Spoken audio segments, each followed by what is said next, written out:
বিশ্বসেরা allrounder Shakib Al Hasan, এতে কোনো কারো সন্দেহ আছে? Of course, just now I told him, if there is no Shakib, no Bangladesh. I'm telling you, no Shakib, no Bangladesh, no Mustafizur Rahman.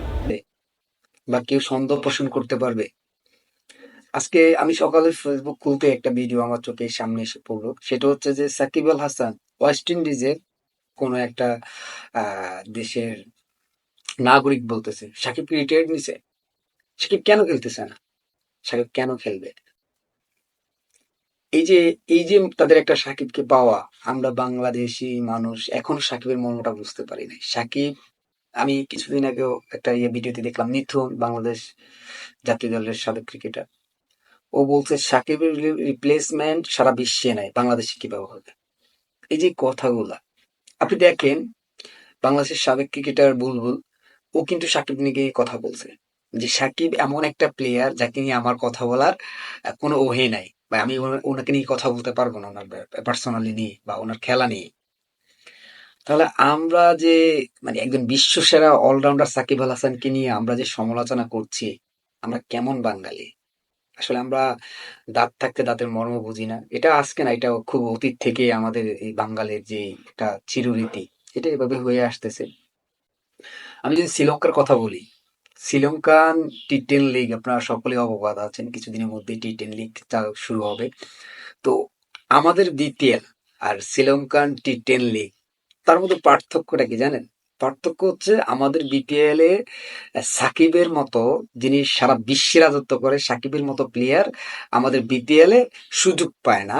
আর বাইরের দেশে world famous player number 1 Shakib Al Hasan, যাকে world ambassador হিসেবে এই শ্রীলঙ্কা প্রিমিয়ার লিগে তাকে দাওয়াত করা হয়। আর আমরা এমন বাঙালি যে আমাদের দেশের সম্পদকে আমরা মূল্যায়ন করতে পারি না, কিন্তু বাইরের দেশের মানুষ ঠিকই আমাদেরকে মূল্যায়ন করে। এখন কথা হচ্ছে, শ্রীলঙ্কান টি-10 লিগে বাংলাদেশের আর কে খেলবে? বাংলাদেশের মোসাদ্দেক খেলবে। আমি কিছু কিছু একটু পরে একটু আগেই খবর পেয়েছি যে নাকি সাব্বির রহমান খেলবে। এখন আপনি একটা জিনিস লক্ষ্য করেন, শ্রীলঙ্কার মতন একটা দেশে সাকিবকে তারা মানে টি-10 লিগের অ্যাম্বাসাডর বানায়, যারা তারা বিশ্বের মধ্যে বলতে চাচ্ছে যে আমরা এইরকম মানে এরকম বিশ্বসেরা প্লেয়ার আমাদের দলে নিয়েছি বা আমাদের দলে নিয়েছি, আমরা এদেরকে নিয়ে তারা মানুষমুখী করে, জনপ্রিয়তা করে। আর আমাদের বিপিএল আমাদের সাকিব আল হাসানকে ছাড়া ওনারা আরো ওইটাকে নতুন নতুন কিছু আমাদেরকে দিতে চায়। আরে ভাই, নতুন কি দিবি?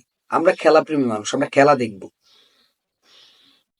আমাদের দরকার প্লেয়ার, আমাদের নতুন এই আয়োজন ওই আয়োজন ওটা তো প্রয়োজন নাই, আমাদের দরকার খেলোয়াড়। আমরা সাকিবকে ভালোবাসি, ছোটবেলা থেকে আমরা সাকিবকে দেখে আসতেছি। আমাদের বয়সে আমরা যখন কিছুটা আস্তে আস্তে খেলা বুঝতেছি, 2009 2010, আমরা ওই সময় থেকে খেলা যখন বুঝি, তখন সাকিব আল হাসানকে আমরা চিনি। এক কথায় সবাই টিভির যখন আমরা চা দোকানে বসতাম, আমাদের গ্রামে যখন চা দোকানে বসতাম, আমরা একটাই দেখতাম, সেটা হচ্ছে সাকিব আল হাসান। আমার পাশে আমার জ্যাঠা বসে রয়েছে, আমার পাশে আমার মামা বসে রয়েছে, আমার চাচা বসে রয়েছে, একটা নামই সাকিব আল হাসান। সাকিব আল হাসান বিশ্বের 1 নম্বর প্লেয়ার, অলরাউন্ডার সাকিব আল হাসান। ওই উনার খেলা দেখে আজকে আমরা অনুপ্রাণিত। আরে বিশ্বের 1 নম্বর টানা 10 বছর 1 নম্বরে থাকা কি মুখের কথা? আজকে সাকিব আল হাসান এই ওয়ানডে টি-20 থেকে অবসর নেওয়ার পর, আপনি টেস্ট থেকে অবসর নেওয়ার পর আপনি লক্ষ্য করছেন, এক সপ্তাহের ভিতর 4 বার অলরাউন্ডার নাম পরিবর্তন হয়েছে। একবার উজায় অস্ট্রেলিয়া, ইংল্যান্ড এই মধ্যে যুদ্ধ লেগে গেছে। সাকিব আল হাসান কি নিজের যোগ্যতা ছাড়া 10 বছর এখানে টিকে ছিল? কি মনে করেন আপনি? আপনি বিপিএল আয়োজন করবেন সাকিব আল হাসান ছাড়া? যাই হোক, ওটা আমি বাদ দিলাম, আপনি সাকিব আল হাসানকে নিলেন না। আচ্ছা, ওয়েস্ট ইন্ডিজ বাংলাদেশের খেলা চলতেছে, এখন তো সবাই জানেন ওয়েস্ট ইন্ডিজ বাংলাদেশের খেলা অলরেডি চলতেছে, 2টা ওয়ানডে অলরেডি আমরা হেরে গেছি। যাই হোক, এটা খুব দুঃখজনক বিষয়। আমি বলি না যে সাকিবকে ওয়েস্ট ইন্ডিজ বাংলাদেশের নিয়ে দলে যদি নিত তাহলে বাংলাদেশ একদম উল্টে ফেলতো, বিষয়টা এমন না।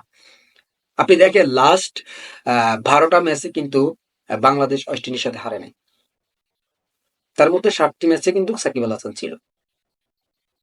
এখানে আমার একটা কোয়েশ্চেন, সেটা হচ্ছে লাস্ট 10 বছরে ওয়েস্ট ইন্ডিজের সাথে বাংলাদেশ একটা ওয়ানডে হারে নাই। আরে শিওর? আপনি বিশ্বাস করতে পারছেন না? হ্যাঁ, আমি সেটাই বলতেছি। লাস্ট 10 বছরে বাংলাদেশ ওয়েস্ট ইন্ডিজের সাথে একটা ম্যাচও হারে নাই, এবং ওই 10 বছরের মধ্যে তার যতগুলো ম্যাচ খেলছে তার 90% ম্যাচে সাকিব আল হাসান ছিল।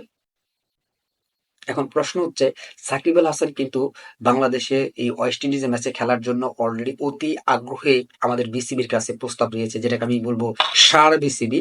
মানে কি বলবো? হ্যাঁ, আমরা তো কিছুদিন আগেও পাপনকে দোষারোপ করছি। যাই হোক, পাপন এখন নাই। আমরা এখন দোষারোপ করবো কাকে? এখন আমি তো দেখতেছি বিসিবি, প্রাপন তো যাই হোক, উনি তো সংবাদ সম্মেলনে এসে কিছু উল্টাপাল্টা কথা বললো, আমাদেরকে সুযোগ করে দিত। এই হালাকু তো আমাদের কোনো কথার সুযোগও দিচ্ছে না, নিজের মতো করে যাচ্ছে।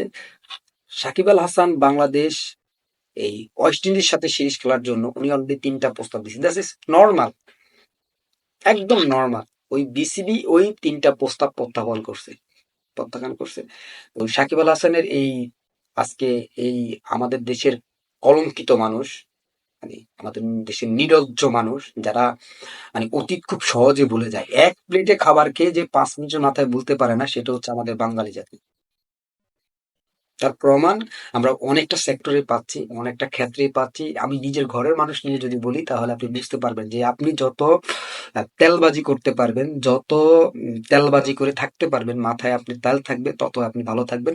তো যাই হোক, আজকে আমি আর বেশি কথা বলবো না। সাকিব আল হাসান বাংলাদেশের প্রাণ, বাংলাদেশের জান। সাকিব আল হাসান বাংলাদেশের সাকিব আল হাসান, যার যে বিশ্বের ওয়ার্ল্ড ফেমাস বয়, ওয়ার্ল্ড ফেমাস প্লেয়ার, যারকে অন্য দেশে কিনে নিয়ে অ্যাম্বাসাডর করে তাদের দর্শক টানে, সেই দেশের প্লেয়ারকে আমরা বাঙালিরা বিপিএল এ তাকে খেলাতে চাচ্ছি না। হ্যাঁ, আমরা বাঙালিরা এমন। তো আর কি বলবো, আপনারা অনেক কিছুই বুঝেন, অনেক কিছু জানেন, অনেক কিছু বুঝতে পারেন। আসলে অনেক কথা বলতে চাই, চাইলেও বলতে পারি না, কারণ কথার হয়তো অন্যদিকে নিয়ে যান আপনারা। আপনারা তো গুজবে বাঙালি, বলছি হ্যালো, আপনারা বলেন ঠেলো, হচ্ছে বিষয়। যাই হোক, দেখা হবে কোনো নেক্সট ভিডিওতে। আর আমি খুব দ্রুতই আমাদের শ্রীলঙ্কার প্রিমিয়ার লিগ টি10 নিয়ে আমি কথা বলবো। ওখানে আমাদের ৩ জন প্রতিনিধি আছে। Shakib Al Hasan number 1, number 2 Sabbir Rahman Roman, number 3 Mosaddek Hossain Saikat. ইনশাল্লাহ তাদেরকে নিয়ে আমি ভিডিও করছি। ফলো রাখেন আমার Facebook page mister Sadat show. তো আজকে এই পর্যন্তই, দেখা হবে কোনো নেক্সট ভিডিওতে। আল্লাহ হাফিজ।